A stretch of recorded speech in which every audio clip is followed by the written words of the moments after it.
اعوذ باللہ من الشیطان اللعین الرجیم بسم اللہ الرحمن الرحیم وبہ نستعین وہو المعین۔ ہماری آپ کے ساتھ گفتگو رؤیت ہلال کے مسئلے میں جاری ہے۔ ہم آپ کی خدمت میں ایسے دلائل پیش کر رہے ہیں جن دلائل کی روشنی میں رؤیت ہلال کے مسئلے میں انسان کو یہ اختیار حاصل نہیں ہے کہ وہ جدید ٹیکنالوجی کا سہارا لے، بلکہ اس کی ذمہ داری ہے کہ وہ متعارف طریقے سے رؤیت ہلال کرے، جو سب عوام کے لیے ممکن ہو اس طریقے سے رؤیت ہلال کرنا، یعنی چاند کو ایک خاص طبقے کے لیے منحصر اور مخصوص نہ کیا جائے، بلکہ تمام عوام کا یہ حق ہے کہ وہ رؤیت ہلال کرے اور باقاعدہ طریقے سے استحلال کرے، اپنے گھروں کی چھتوں پر جائیں، چاند کو دیکھیں، یہ مستحب ہے، سنت ہے، چاند کو دیکھیں اور باقاعدہ خود اپنی آنکھوں سے رؤیت کریں، یعنی معاشرے کا ایک مخصوص طبقہ جو مالدار ہے، پیسے والا ہے، وہ جدید ٹیکنالوجی کا سہارا لے سکتا ہے اور جدید آلات کے استعمال سے وہ باقاعدہ استحلال کر سکتا ہے، لیکن غریب آدمی رؤیت ہلال نہیں کر سکتا چونکہ اس کے پاس جدید ٹیکنالوجی اس کے پاس نہیں ہے، اس کے پاس امکانات نہیں ہیں۔ نہیں، ایسا بالکل درست نہیں ہے۔ روایات میں جو مطلب دلالت کرتی ہیں روایات، ہمیں اس چیز کی طرف سہارا لینا چاہیے اور ان متعارف طریقوں سے رؤیت ہلال کرنی چاہیے جو تمام افراد کے لیے میسر ہوں۔ آج ہم جس روایت کو آپ کی خدمت میں پیش کریں گے باقاعدہ دلیل کے طور پر،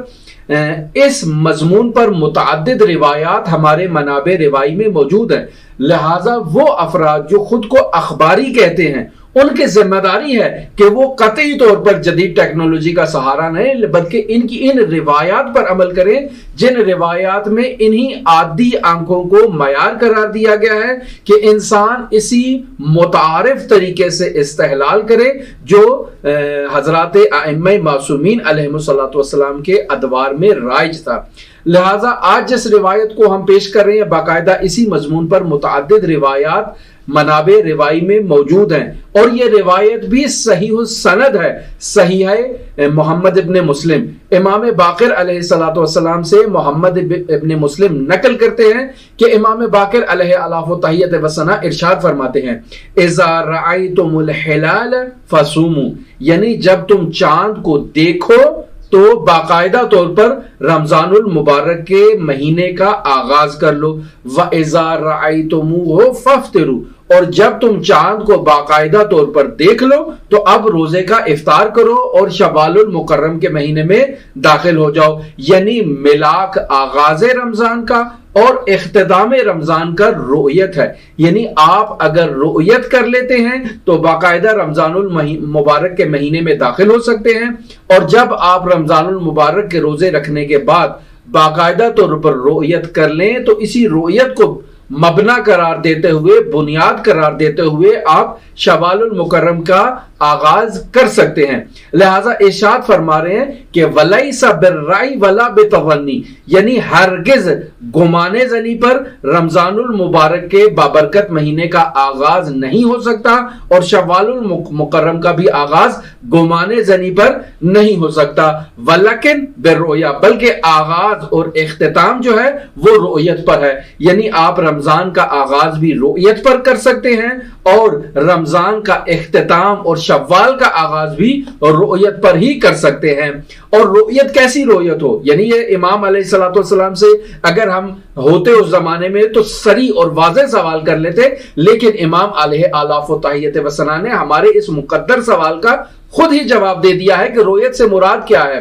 وَالرُّؤْيَةُ لَيْسَ أَن يَقُومَ عَشَرَةٌ فَيَنظُرُوا، یعنی رؤیت کا ہرگز یہ مطلب نہیں ہے کہ 10 افراد چھت پر جاتے ہیں چاند کو دیکھنے کے لیے، فَيَقُولُ وَاحِدٌ هُوَ ذَا هُوَ، یعنی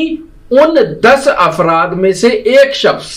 آواز لگا کر کہتا ہے کہ چاند وہ رہا، وہ رہا، چاند وہ رہا، یعنی ایک آدمی کہتا ہے کہ چاند وہ رہا، فَيَنظُرُ تِسْعَةٌ فَلَا يَرَوْنَهُ، یعنی باقی 9 افراد بھی اس شخص کی